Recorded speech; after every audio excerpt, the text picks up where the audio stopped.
સુરતના નાના વરાછા ઢાળ શાકભાજી વિક્રેતાના આક્રોશ। સુરત મહાનગરપાલિકા દ્વારા રોડ ઉપર શાકભાજી વિક્રેતાઓને માલસામાન ભરી જતા શાકભાજી વિક્રેતાઓમાં ભારે આક્રોશ જોવા મળ્યો હતો। સાંભળો આ શાકભાજી વિક્રેતાની આપવીતી। એક બાજુ સરકાર તરફથી વિક્રેતાઓ માટે લોન પ્રોવાઈડ કરે છે અને બીજી તરફ એ જ વિક્રેતાઓને ધંધો કરતા રોકે છે। કોઈ પ્રશ્ન રહ્યો, 7 વિક્રેતા પોતાની લોનની ભરપાઈ કેવી રીતે કરશે? करे से रोज ना हमें क्या जाए नाना बाल बच्चा लेने साहेब हमें क्या जगह आपो हमारे जो आखो दिन कमाए भी लूटी लई जाए से हमारी सरकार। हमने क्या काक हमारू काक हल करो, हमें भाड़े रेवी हमें मकान ना भाड़ा हमारा पूरा न पड़े, हमारे 5-5 हजार रुपया महीना न था, हमारे भाड़ा भरवा पड़े। हमारे छोकरा भूख्या तरसिया लईने हमें आखो दी रवड़ता पर विषय हमें सड़कों में आन पड़े, हमारे आम बरोबर लारी काढ़ी हमारे लूटी लई जाए सरकार। एसएमसी हमने क्या बेवा नहीं देता, हमने हमारी जगह क्या करो, हमारे ठेकाणु करो। नाना वराछा ढाल नाना शक्ति विजय હું રેખાબેન સોલંકી નાના વરાછા ઢાલમાંથી વાત કરું છું। અમે આ એસએમસીથી કંટાળી ગયા છે, માલ ભરીને લઈ જાય, 5-5 લારી લઈ ગયા, મને એસએમસીના ડબ્બાવાળા પોલીસ સ્ટેશન લઈ ગયા। પછી ત્યાં જઈને મને 2 દિવસ 3 દિવસમાં લારી આપવાનું કીધું, પણ મને લારી એકઈ આપી નથી। ત્યાં ગઈ એટલે નથી સાહેબ એમ કરીને કાઢી નાખ્યા। અને હવે બીજી બી લારી બી લઈ ગયા, આવીને ઘણીવાર માલ લઈ જાય, માલ કોઈ દિવસ પાછા આપ્યા નથી।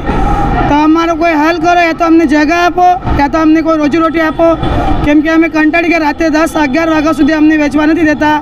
આવીને મિલિટરી ફોજ જેવા આવીને અમારા પર ધાડ મારે છે ને અમારું બધું સામાન ઉચકીને લઈ જાય છે। કેટલો સમય તમને હેરાન કરવાના? અમે મહિનાથી અમારે રોજ ડેલી સર્વિસ મહિના 1.5 મહિનાથી અમને હેરાન કરી નાખ્યા છે ને અમે નાના પોરાઓ લઈને અહીંયા બધા ધંધા કરે છે રોડે। અમારા પાસે એની સિવાય કોઈ રોજીરોટી નથી, એટલે અમે કંટાળી ગયા। અમારું કોઈ હલ કરો।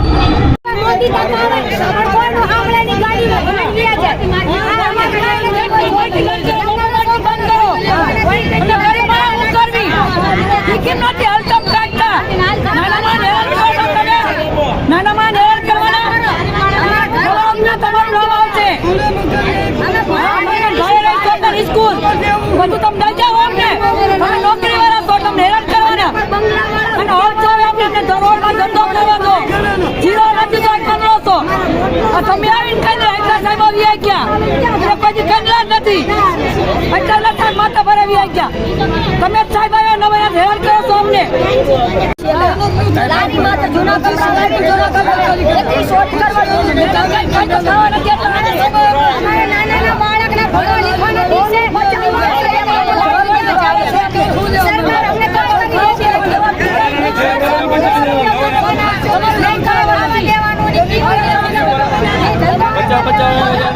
સરકાર અમને જે લોન આપી છે અમે ધંધામાં પૈસા લગાવી નાખ્યા છે। હવે અમારા ભક્તો ક્યાંથી ભરવા, અમારા છોકરાને કેમ ભણાવવા છે? અમે રાત્રે 3 કલાક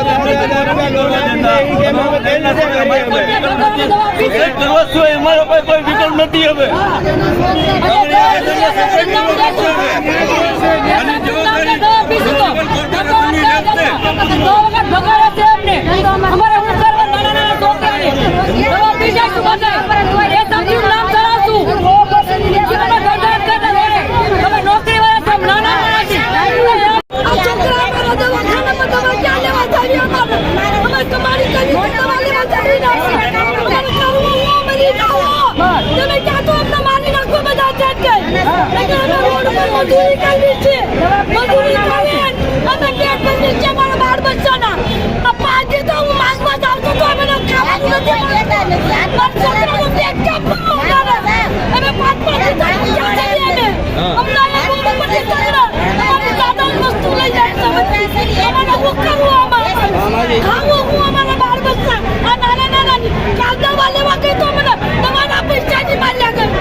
હું હરીશભાઈ ગુજ્જર, સામાજિક કાર્યકર્તા, સુરત શહેર।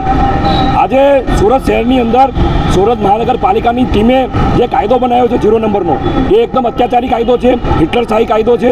કારણ કે આ કાયદાથી જે ગરીબ માણસો છે એ કમાવા ક્યાં જાય? રોડ ઉપર તમે ધંધો નહીં કરી શકો, તમારું રેકડી નહીં લગાવી શકો। આજે નાના બાળકો આજે સ્કૂલમાં ભણવાના દિવસો છે, આ માજીઓ ક્યાં નોકરી કરવા જાય? આવા મોંઘવારીના સમયમાં આ નગરપાલિકા જે કાયદો લાવ્યો છે કાયદો પાછો લેવામાં આવે, કારણ કે આ કાયદાથી લગભગ હજારો લાખોની સંખ્યામાં લોકો બેરોજગાર બન્યા છે. મારે મીડિયાના માધ્યમથી કહેવું છે કે આ લોકો નકલી કચેરી નથી બનાવતા, નકલી ટોલ નાકો નથી બનાવતા, નકલી ઓફિસર નથી બનાવતા. આ બધા ઓરિજિનલ મહેનત કરીને કમાવાળા માણસો છે. આ કોઈ વસ્તુ નકલી નથી બનાવતા. કારણ કે ભારતીય જનતા પાર્ટી હોય, કોંગ્રેસ હોય, આમ આદમી પાર્ટી હોય, આજે તમારા લોકોની આ લોકોને જરૂર છે. આવા ખરાબ સમયમાં જો આ તમે મદદ ના કરો તો તમને રાજકીય કોઈ કહેવાનો અધિકાર નથી. હું તમામ સુરત મહાનગરપાલિકા હોય કે જે પણ રાજકીય દળ હોય એને હું ચેતવણી આપું છું કે આવાવાળા સમયમાં આ લોકોની રોજીરોટી જો ચાલુ કરવામાં નહીં આવે તો અમે ગાંધી ચિંધ્યા માંગે આંદોલન કરશું અને સુરત મહાનગરપાલિકા પર અમે મોરચો લઈને મોટી સંખ્યામાં હજારોની સંખ્યામાં બહેનો મળતા જઈને અમે મોરચો માનશું. લગભગ મતલબ આ નાના વરાછા ઢાળ છે. રાતે 11 12 વાગે પોલીસ બંદોબસ્ત સાથે કે જાણે કેમ આતંકવાદી પકડવાના હોય, જેમ જેમ પેલી જીપ્સી ફરે